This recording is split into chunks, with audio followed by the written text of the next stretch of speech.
आप मरने वाले हैं डॉक्टर साहब, मैं नहीं मरने वाला। वो कैसे जनाब?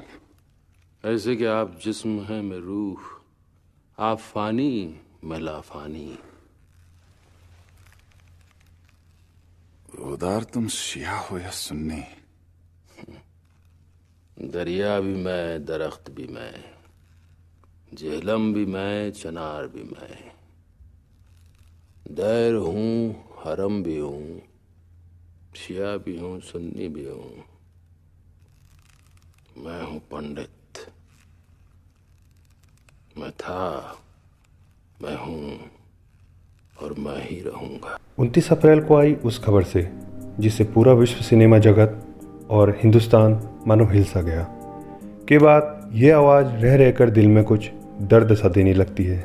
इस वीडियो के अंत में उनके द्वारा बोली गई वो आखिरी बात जो उनके व्यक्तित्व को बहुत अच्छे से दर्शाती हैं, कुछ ज़रूर सुनिएगा।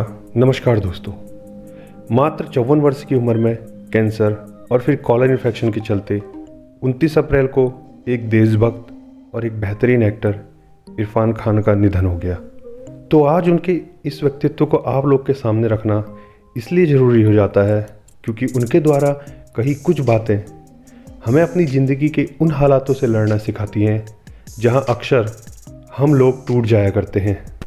उनके जीवन का सफ़र राजस्थान के जयपुर से शुरू होकर पहले बॉलीवुड और फिर हॉलीवुड तक का रहा है।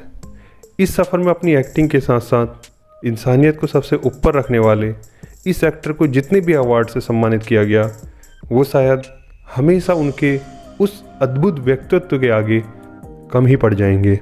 फिर भी कुछ अवार्ड्स का यहाँ पर जिक्र करना बहुत ज़रूरी हो जाता है, जैसे एक नेशनल फिल्म अवार्ड, एक Asian film award, 4 film fair awards और 2011 में मिला भारत का चौथा सबसे बड़ा सम्मान पद्मश्री।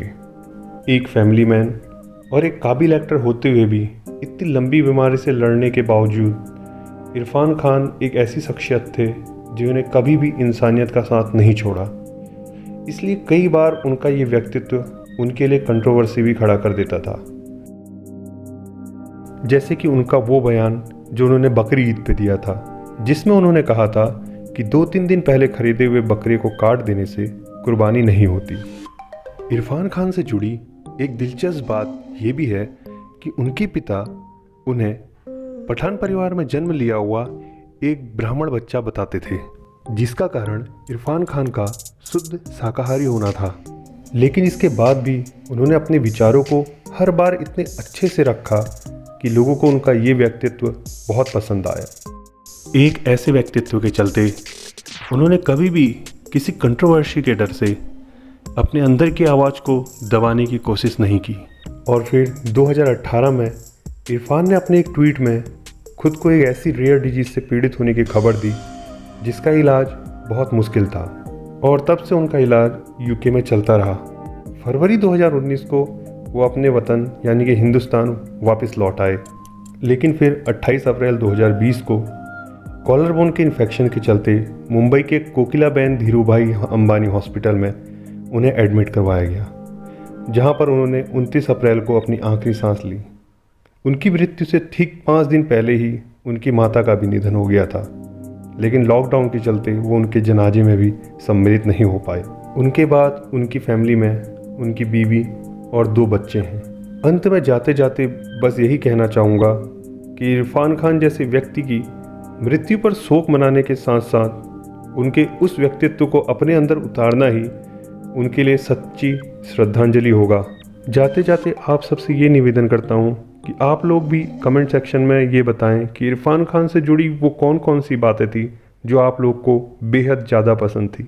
उनके जाने के बाद उनके द्वारा कहा गया वो आखिरी व्यक्तित्व ही उनकी आवाज़ बन के रह गया है। जय हिंद। हेलो भाइयों बहनों, नमस्कार। मैं इरफान, मैं आज आपके साथ हूं भी और नहीं भी। खैर, ये फिल्म अंग्रेजी मीडियम मेरे लिए बहुत खास है। सच यकीन मानिए, मेरी दिली ख्वाहिश थी कि इस फिल्म को उतने ही प्यार से प्रमोट करूं जितने प्यार से हम लोगों ने बनाया है। लेकिन मेरे शरीर के अंदर कुछ अनवांटेड मेहमान बैठे हुए हैं, उनसे वार्तालाप चल रहा है। देखते हैं किस करवट उठ बैठता है। जैसा भी होगा आपको इत्तला कर दी जाएगी।